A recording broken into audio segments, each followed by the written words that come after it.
Bonjour, bonjour, bonjour, bonjour, bien-aimés dans le Seigneur. Bonjour. Bonjour, bonjour, bonjour, bonjour. Bonjour à tout le monde. Bonjour aux chrétiens. Bonjour aux enfants de Dieu. Bonjour aux fidèles. Bonjour à tous ceux qui croient dans notre Seigneur Jésus-Christ de Nazareth. Bonjour à tous ceux qui croient en Dieu, le Tout-Puissant, Créateur du ciel et de la terre. Bonjour au nom tout-puissant de Jésus-Christ de Nazareth.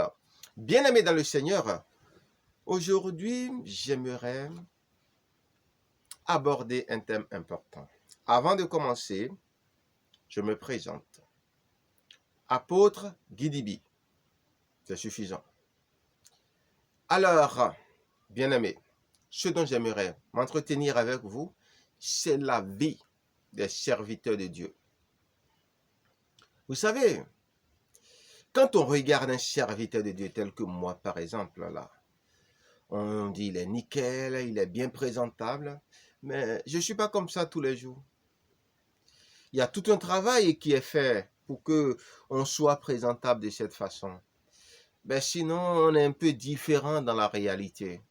Un peu. Et ça ne sert à rien au nom de la vérité de mentir aux gens. Il faut dire ces vérités-là aux gens. En plus de cela, vous savez, la vie des serviteurs de Dieu, ceux qui sont mariés, n'est pas un long fleuve tranquille. Non, ne vous trompez pas. Pensant que comme c'est un choisi de Dieu, un serviteur de Dieu, un loin, alors il est saint, donc tout dans sa maison est saint, tout est clean. Même quand tu viens, même tu vas voir tout en train de briller comme du diamant. Non, non, non, non, non, c'est pas vrai. Comme vous, on a des problèmes, hein, beaucoup de problèmes. Comme vous, nous avons du mal à joindre les deux bouts.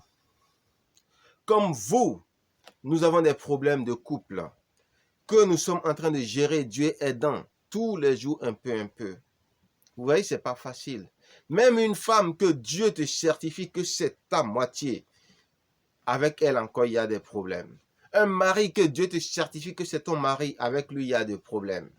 Vous voyez, il y a même d'autres qui ont des dettes à gauche, à droite. Ceux qui refusent d'avoir des dettes, ils sont criblés de problèmes par-ci, par-là. Ils sont obligés de se serrer par tous les moyens, renoncer à beaucoup de loisirs, beaucoup de plaisirs pour tenir le coup. Mais malgré tout ça, je vais vous dire, ça ne change pas l'idée qu'ils sont ce que Dieu a dit qu'ils sont. Parce que la parole de Dieu est irrévocable. Dieu a fini de parler. Les serviteurs de Dieu sont ce que Dieu a dit qu'ils sont. Peu importe leurs problèmes, ils sont oints par Dieu. Ils sont appelés par Dieu pour aider, afin que Dieu, lui, puisse se concentrer sur leurs problèmes. Est-ce que vous voyez un peu?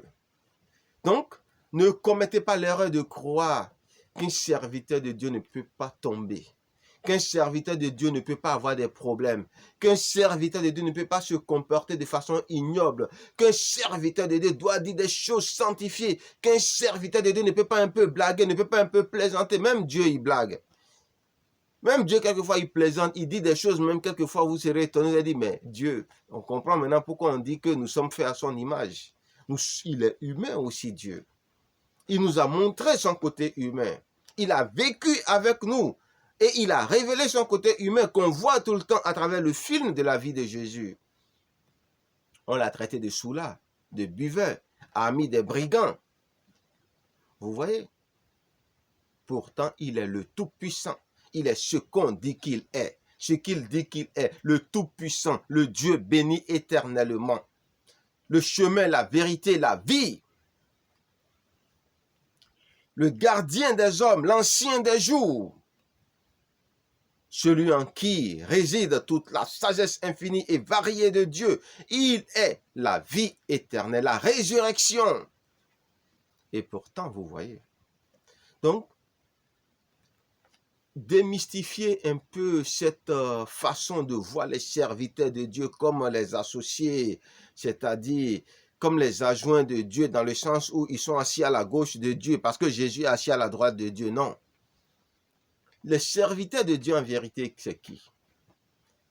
Ce sont des brebis du Seigneur, comme vous, les chrétiens. Qu'il a plu au Seigneur parce qu'il leur a montré le boulot de berger, de pasteur.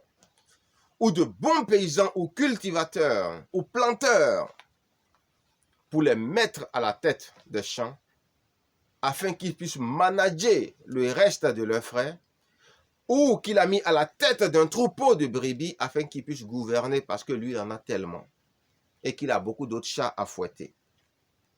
Est-ce que vous voyez un peu?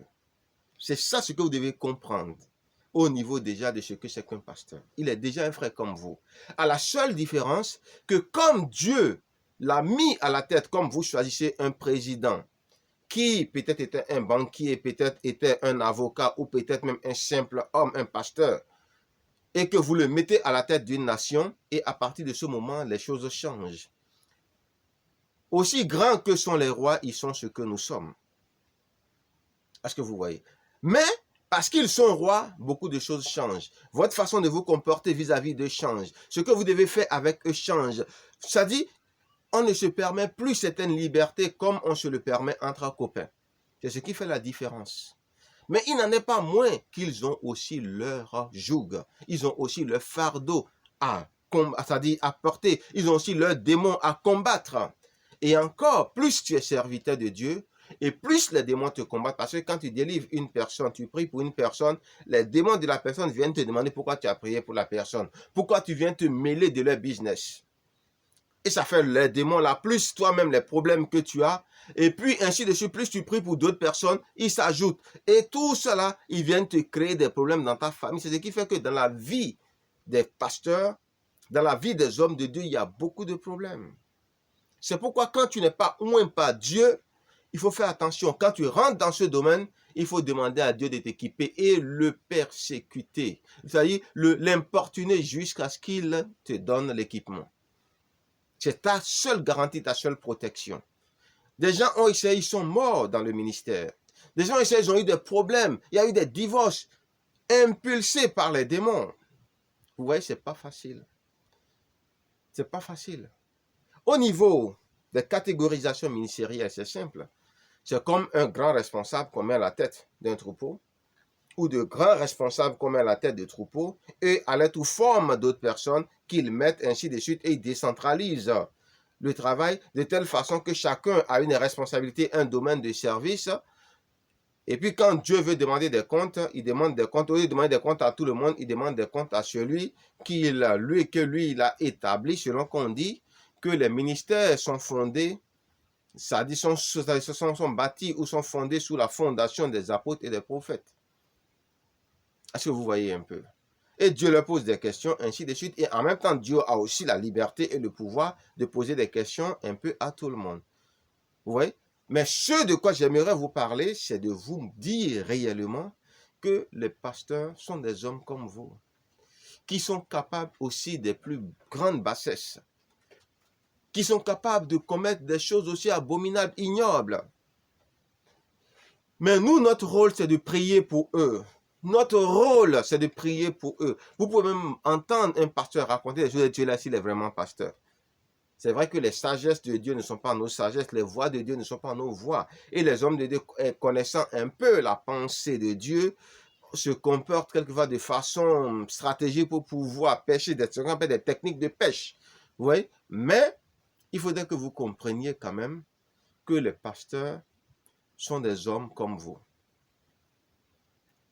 Les serviteurs de Dieu sont des hommes comme vous et que tout ce que vous êtes capable de faire, eux aussi sont capables de le faire. C'est pourquoi vous devez les aider à ne pas faire n'importe quoi. Vous devez les aider à ne pas tomber dans la bassesse. Vous devez les aider par la prière et par le fait de ne pas leur permettre de faire ce qui ne plaît pas à Dieu.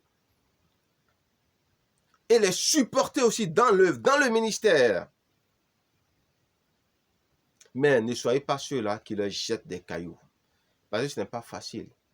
C'est-à-dire, quelquefois, on peut critiquer les gens, mais quand on nous met là et on nous demande de faire le job, c'est là on se rend compte que ce n'est pas facile. Ce n'est pas du tout facile. Ceux qui s'y sont adonnés, ceux qui sont dans le métier, ils savent de quoi on parle. Ceux qui ont commencé, ils savent de quoi on parle. Ce n'est pas facile. Ce n'est pas facile. Moi, je n'avais même pas voulu être serviteur de Dieu. Je disais, ça ne m'intéressait pas. Et Dieu m'a dit que je suis né serviteur de Dieu. Que quand l'heure viendra, je vais me lever. Et que c'est étape par étape. Et j'ai dit, Dieu là, je suis là pour voir comment il va faire pour me faire lever. Aujourd'hui, je suis devant vous en train de parler. Dieu a gagné son pari, il a tenu son pari. Parce que je disais que la vie des serviteurs de Dieu n'est pas du tout intéressante. Mais on voit des serviteurs de Dieu dont la vie est intéressante. Parce qu'ils ont su faire confiance à Dieu et Dieu a su être généreux envers eux. Donc, le plus important, je crois, bien aimé, on fait un choix. Ou vous choisissez de vivre comme vous voulez vivre, en ne renonçant pas au Seigneur Jésus-Christ. Mais vous ne vous plaignez pas de vos problèmes. Et vous continuez votre vie comme ça jusqu'à ce que vous mouriez et vous serez sauvé quand même comme une paille qu'on sauve du feu. Ou bien, vous voulez vraiment avoir une vie spirituelle réussie et une vie réussie, selon qu'on dit on réussit dans la vie et on réussit sa vie spirituelle. Et dans ce cas, vous êtes obligé de vous conformer aux préceptes et commandements du Seigneur Jésus et vivre en conformité de ça. La plupart du temps, quand on prêche, c'est pour ce genre de personnes qu'on prêche. Ceux qui ont soif de connaître les désirs et volontés de Dieu. Parce qu'il y a une différence entre les désirs et volontés de Dieu et la parole écrite. Dieu dit que quand quelqu'un ne respecte pas ce qui est écrit dans la Bible, on peut dire que c'est un rebelle, voilà, un indocile. Oui. Mais quand quelqu'un n'écoute pas ce que Dieu lui-même par révélation lui a enjoint de faire, lui a ordonné de faire, on dit c'est un mur. Et un mur, il est à abattre, dit le Seigneur. Un mur, on l'abat. Donc, bien-aimés dans le Seigneur, c'est ce que j'aimerais partager avec vous. Pour que vous sachiez que les serviteurs sont des hommes comme vous et qui doivent être aidés au lieu d'être vilipendés, persécutés, harcelés, critiqués. Non, ne le faites pas. Parce que si vous le faites, vous aussi, les gens vous le feront. Si quelqu'un doit le faire, en tout cas, que ce ne soit pas vous. Dites non, peu pour moi. Parce que vous savez que Dieu paye toujours ce genre de choses aux gens. Donc, évitez ça, s'il vous plaît, au nom de Jésus. Mais si vous voulez vivre comme vous voulez vivre, il n'y a pas de problème.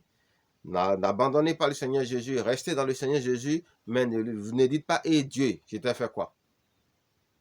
Si vous voulez dire, hé Dieu, je t'ai fait quoi? Faites comme Job. Soyez respectueux des préceptes du Seigneur Jésus.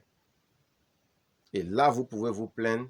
Vous pourrez défendre votre cause, plaider votre cause, parce que vous, au moins, vous n'avez pas de problème avec sa parole et vous respectez sa parole. Parce qu'il y a beaucoup de chrétiens qui sont dans le Seigneur, mais qui se comportent pire que les gens du monde. Et même quand on leur dit ce que Dieu attend d'eux, ils disent « Oh ». Il y en a beaucoup comme ça. Ils viennent à l'église pour chercher les femmes, ils viennent à l'église pour chercher les maris. Il y a d'autres ça dit choses qui sont à l'église, qui sortent avec des gens, les pasteurs leur interrogent dessus, ils regardent les pasteurs dans les yeux, ils mentent, et après on les attrape au dehors là-bas avec ces gens. Et tout ça là, ça se trouve dans le corps de Christ. Quand vous vivez comme ça là, quand vous avez un problème, il ne faut pas accuser Dieu, il ne faut pas accuser le pasteur. Vous-même, vous êtes à l'origine de vos problèmes. Mais si vous ne voulez pas tout ça dans votre vie, laissez le pasteur vous formater comme un disque dur. Renouvelez votre intelligence. Suivez les préceptes du Seigneur, qui sont conformes à la parole de Dieu, bien sûr.